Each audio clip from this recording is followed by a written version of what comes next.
Fala sério, porque na tarde de hoje a Polícia Federal vai ouvir a esposa do ex-ajudante de ordens de Jair Bolsonaro, Mauro Cid Barbosa, e também a Gabriela Cid. O nome da Gabriela é citado diversas vezes no inquérito que apura um suposto esquema para fraudar cartões de vacinação e incluir dados falsos sobre a imunização contra a Covid-19. Lembrando que ontem Cid ficou em silêncio durante o depoimento na sede da Polícia Federal em Brasília. Preso desde o início do mês, após a deflagração da operação da Polícia Federal, o então braço direito de Jair Bolsonaro é investigado no inquérito que apura suspeitas de fraude em certificados de vacinação. Parte dos aliados teme que o silêncio seja o prenúncio de uma delação premiada. A preocupação cresceu bastante após o advogado Rodrigo Rocha deixar a defesa do militar na semana passada. No entanto, o advogado Fábio Weingarten, ex-secretário de Comunicação da Presidência da República, afastou qualquer receio. Mauro Cid ficou cerca de 40 minutos na sede da Polícia Federal. Ele foi escoltado por homens da Polícia do Exército. O advogado militar, Bernardo Fenelon, deixou a sede da polícia sem falar com a imprensa. Turma, eu quero uma repercussão aí desse silêncio, porque eu me lembro, anteontem, a perspectiva da defesa de Bolsonaro era que o Cid, de alguma forma, confessasse que errou e tivesse ali, de alguma forma, poupando o ex-presidente Jair Bolsonaro. Não foi o que aconteceu, mano. Trocando em miúdos a situação...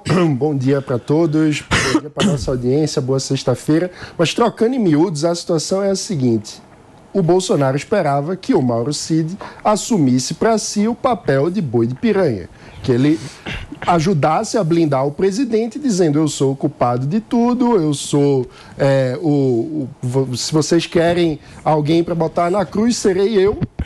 E, no entanto, com esse silêncio, o que se demonstra é que aparentemente faltou combinar com o Mauro Cid.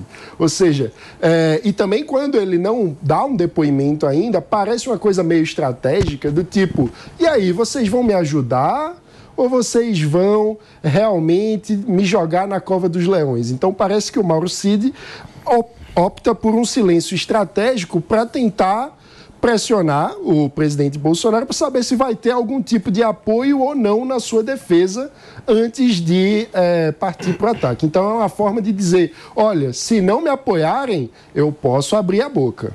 Ou seja, e a perspectiva do depoimento de hoje, Pavanato, em relação à mulher? Bom, eu tenho uma visão totalmente diferente, primeiro, do Mano em relação ao Mauro Cid. Se ele ficou em silêncio é porque provavelmente, assim como várias evidências apontam, ele cometeu algum erro, ele cometeu algum crime e, para se preservar, ele fica em silêncio. Ele não fala para não se complicar. Agora, todas as tentativas até então que tentaram de associar o Bolsonaro a esse crime, elas têm fracassado. Você vê lá, uma das tentativas de falsificação no sistema tem um arroba Lula.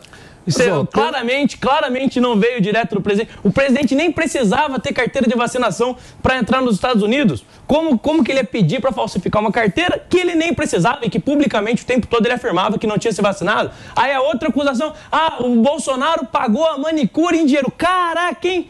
Que grande corrupção por parte do Bolsonaro. É impressionante, o tempo todo coisas banais que pegam e tentam associar, tentam fazer parecer que é o que não é, porque existe uma real perseguição contra o Bolsonaro. Existe uma tentativa de punir um ex-presidente que incomodou muita gente, que teve lá os seus erros, mas também teve muitos acertos que muitos não reconhecem, e agora todos querem vingança contra ele, todos querem, de alguma forma, associar ele a isso. Então eu não tenho preocupação nenhuma em relação ao depoimento da esposa do Mauro Cid ou do Mauro Cid, porque até então o que as provas indicam e o que os fatos indicam é que o Bolsonaro não tem nada a ver com isso. Mas, voltando para o Cid, a situação do Cid, pessoa física, está complicada pelas evidências que vieram até agora. Então, quando alguém já está, digamos assim, com batom na cueca no inquérito, geralmente a pessoa assume uma postura de cooperação com a justiça, porque sabe que já não vai se safar. Então o silêncio não é normal nesse caso. Mas o que a investigação precisa focar é qual foi a motivação do Cid para ter fraudado esse cartão. Porque que ele foi lá no sistema e fraudou, isso aí... é fato. É fato. Nós não estamos aqui fazendo achômetros nem nada. Isso aí são provas, evidências, tem lá o número e o print do sistema, o horário, o local, foi lá no palácio e tal. O que eu quero entender é por que o Cid do nada acordou e falou: vou lá fazer isso. E aí, Antoninha? Olha, eu vou te falar, seu tênis está tirando toda a minha atenção. Você gostou, meu amor? Maravilhoso. Esse nem o Naldo tem. É, gente. Esse é para pessoas especiais. Em lugares especiais. Eu só acho o seguinte, o Bolsonaro, mais uma vez, pagando pelas suas escolhas. Porque quando um chefe de Estado, um presidente da República, abre a boca e fala assim, eu confio piamente, eu meto minha mão no fogo pelo Felipe Campos. E depois do Felipe Campos está numa situação dessa, que é o caso do Mauro Cid, aí é claro que a AM vai respingar nele. É só o que eu tenho para dizer. Agora, o que aconteceu, o porquê e se aconteceu, eu não tenho como falar. E além disso, Antônia, o Mauro Cid era o operador que resolvia os problemas do Bolsonaro todos. É o cara que tinha um cartão de crédito para sacar dinheiro no caixa eletrônico e fazer, a gente não sabe exatamente o quê. Mas o fato é que ele era o operador concreto ali do Bolsonaro para resolver tudo. Agora, você percebe que a investigação ela vai se aproximando de algumas pessoas que por muitas vezes têm uma relação não tão próxima com o Bolsonaro, como por exemplo a mulher do Cid, né? Sim. Ou seja, uma coisa é a relação do Cid com o Bolsonaro. A relação do Bolsonaro com a mulher do Cid pode ser próxima, mas com certeza não tem o vínculo que ele tinha com o Cid. Ou seja, a possibilidade talvez dela falar algo ali que não esteja planejado e que possa vir de alguma forma a incriminar o Bolsonaro é alta. Até porque o marido dela está preso, né? Então ela deve estar preocupada com a situação.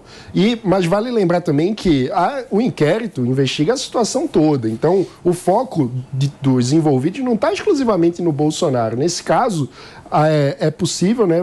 O inquérito mostra que o Mauro teria adulterado o registro de cartão de vacina dele e da própria esposa. Então a esposa seria uma das beneficiárias do esquema de fraude do cartão de vacina. Então é natural que ela seja ouvida no inquérito para saber qual é a participação dela, dado que ela foi, em tese, beneficiada pelo esquema. Então, o que é que isso vai gerar, eu não sei, mas eu diria que a família Bolsonaro está preocupada. Eu só sei que hoje é sexta-feira e se tem uma coisa que eu não gostaria de fazer numa sexta-feira é ir na Polícia Federal prestar depoimento. Cá entre nós, até porque acaba um final de semana. Mas ontem eu conversei com uma pessoa que é próxima ali do Bolsonaro. Eu quero nomes, não tá nervoso, nomes. Não está preocupado, aparentemente tranquilo com tudo que está acontecendo. E você não revela suas fontes, porque não deve. Não vou revelar, deixa não vai revelar. A Antônia às vezes revela. Depende do dia. Turma, olha só, o ex-presidente Jair Bolsonaro foi ao Senado Federal, hein? Ele foi visitar o gabinete do filho dele, o senador Flávio Bolsonaro, e ele falou com a imprensa. Foi questionado sobre Mauro Cid e respondeu que cada um segue a sua vida. Dá uma olhada. Não tenho conversado com ele, está em segredo de justiça. Isso aí, então, não posso... apesar de vazar, tá em segredo de justiça. O que eu vi agora no rodapé de uma TV lá, que ele ficou em silêncio, peço a Deus que não tenha errado, tá? E cada um siga a sua vida. Tá aí a fala do ex-presidente Jair Bolsonaro. Às vezes eu me sinto representado quando ele fica bravo, assim, com várias pessoas falando ao mesmo tempo. Parece eu aqui. E ele começa tentando ser calmo, né? Mas daí ele vai estressando no decorrer. Porque eu acho que ele não tá muito tranquilo, não. Posso falar uma coisa? Fala, Antônio. Eu já tinha perdido mesmo, já encheram meu saco durante 4 anos. Eu ia mandar todo mundo pra casa daquele lugar lá. Você mandava? Vamos pros caralho. Vamos fazer uma luta, que resolve tudo. Vamos pro ringue resolver essa parte.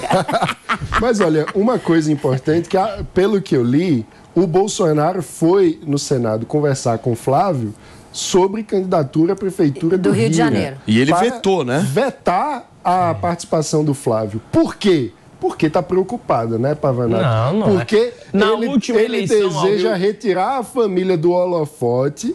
Porque está preocupado. Não é a primeira vez que o Bolsonaro tenta dissuadir o Flávio Bolsonaro de disputar a eleição no Rio de Janeiro, porque o Rio de Janeiro é uma grande bucha. Essa é a verdade. Assumir a prefeitura do Rio de Janeiro é assumir um problema difícil de resolver e que provavelmente pode até prejudicar a imagem política e futura. Pavanato, eu não acho... A chapa do Rio de Janeiro é quentíssima, tá? Se você não cometeu nenhum crime, eles dão um jeito de dizer que você cometeu. E aí o Flávio tá muito bem lá no Senado. Ô, Antonella, eu não acho que é nem uma coisa nem outra. Eu acho que o Flávio é o articulador político do pai dentro do Congresso Nacional. Sim. Não é o Eduardo, nem muito menos o Carlos. Quem articula politicamente é o Flávio. O mais tirar o Flávio de Brasília e jogá-lo para o Rio de Janeiro é simplesmente não ter mais ninguém ali para fazer aquela articulação que o Flávio faz. Concordo. Eu acho, tá?